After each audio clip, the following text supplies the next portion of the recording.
내가 내 돈 쓰고 싶은데 쓰겠다는데 뭘 그렇게 화를 내?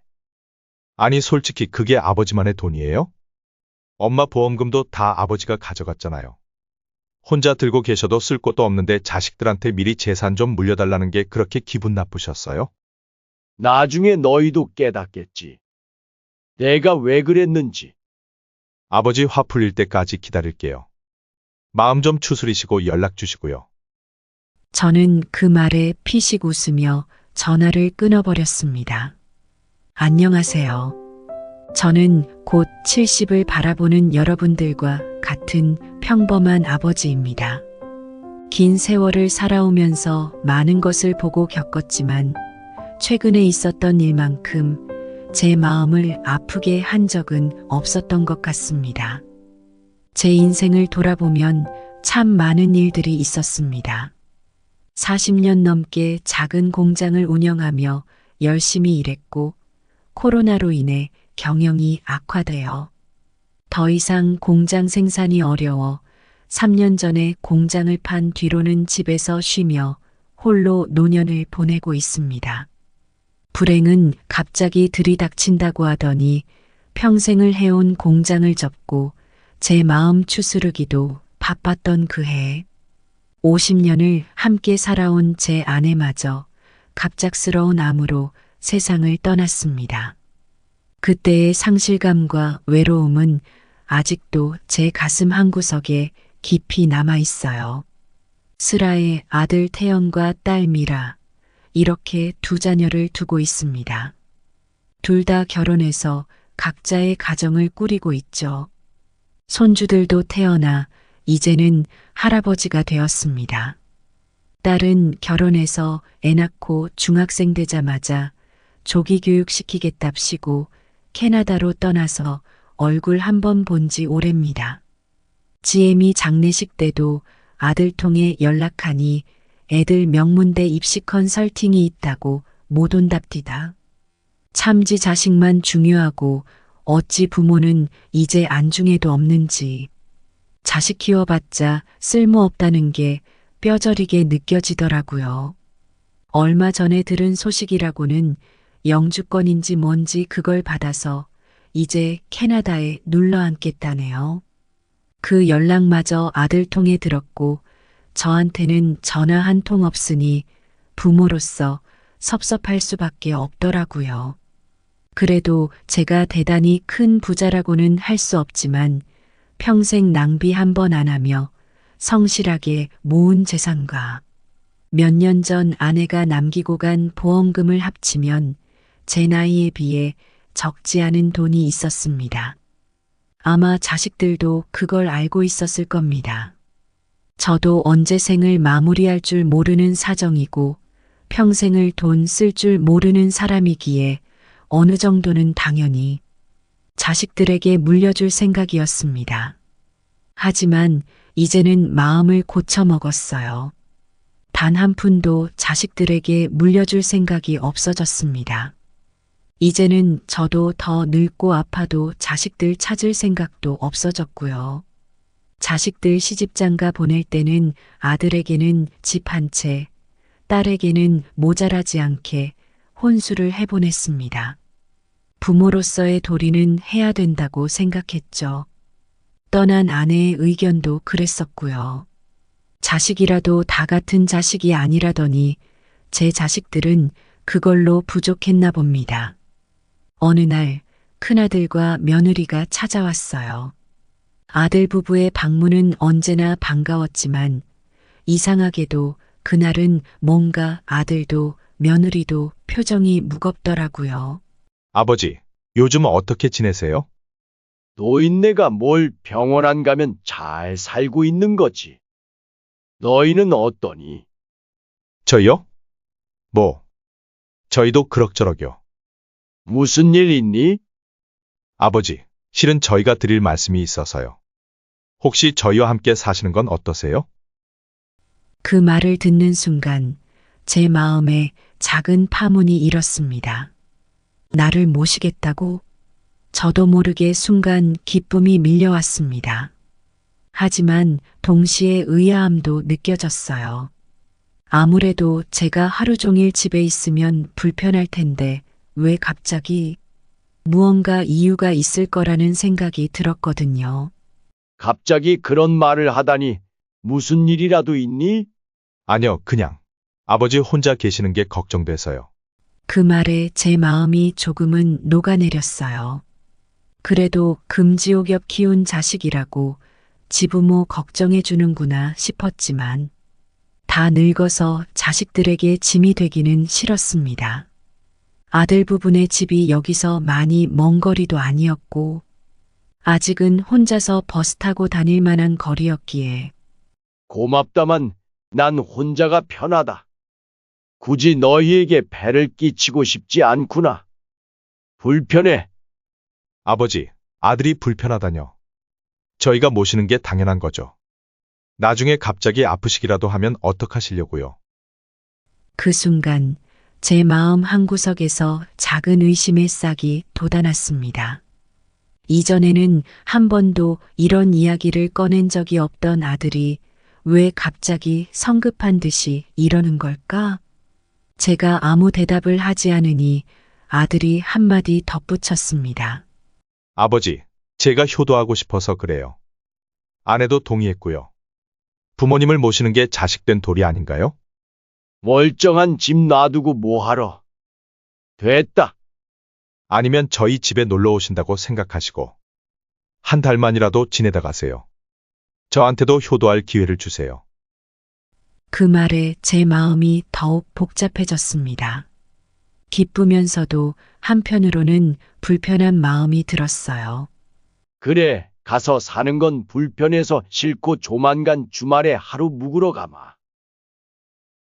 그렇게 아들이 돌아갔고 저는 며칠 뒤 아들네로 향하기로 했어요. 긴가민가 하는 마음도 있었고 자식이 자기 집에 오라는데 가기 싫어하는 부모가 어디 있겠습니까? 저도 나이가 들고 혼자 지내다 보니 점점 친구들과도 연락이 뜸해지고 하루 종일 TV 앞에 앉아 있는 게 다였죠. 가끔 TV에서 온 가족이 모여 손주 재롱 보며 행복하게 식사하는 모습이 나오면 내심 속상했었어요. 혼자 밥을 차려 먹다 보면 너무 서러웠거든요.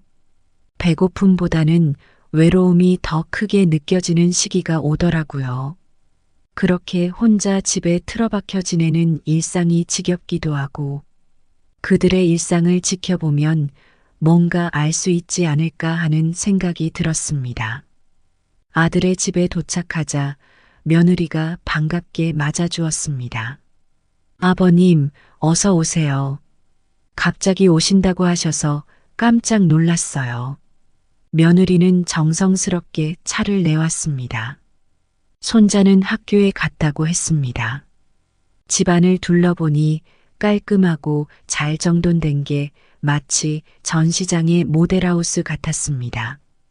아버님, 여기 계시는 동안 편하게 쉬다 가세요. 그리고 저희 집에 들어오시는 거 다시 한번 생각해 보세요. 저는 언제든 환영이에요. 며느리의 말에 저는 고개를 끄덕였습니다. 겉으로 보기에는 모두 저를 배려하는 것 같았지만 어딘가 어색하고 불편한 기운이 감돌 수밖에 없었어요. 손자가 학교에서 돌아오면 잠깐 인사를 하고는 곧바로 자기 방으로 들어갔습니다. 아무래도 제가 불편했던 거겠죠. 그날 저녁 다 같이 모여 저녁을 먹고 밤도 늦었는데 자고 가라는 아들네의 성화에 모시겨 손님 방에서 하룻밤 묵고 가기로 했죠. 피곤하기도 했고 아들네에 방해가 될까봐 일찌감치 잠이 와서 먼저 잔다고 하고 방으로 들어와 누웠습니다. 아무래도 제 집이 아니다 보니 불편하더라고요. 아무것도 없는 방 안에서 할 것도 없고 나가기도 눈치 보이고 여간 곤욕스러운 게 아니었습니다. 한두 시간쯤 지났을까요?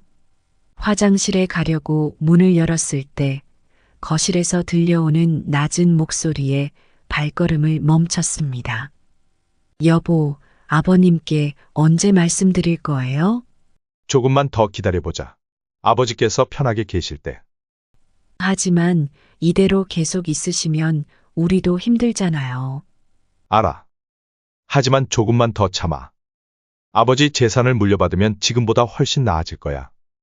아버지만 모시면 아버지도 미안해서 재산을 물려주실 거야. 그러곤 요양원에 모시면 돼.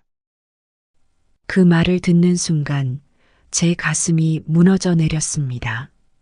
마치 차가운 물속에 빠진 것 같은 느낌이었어요.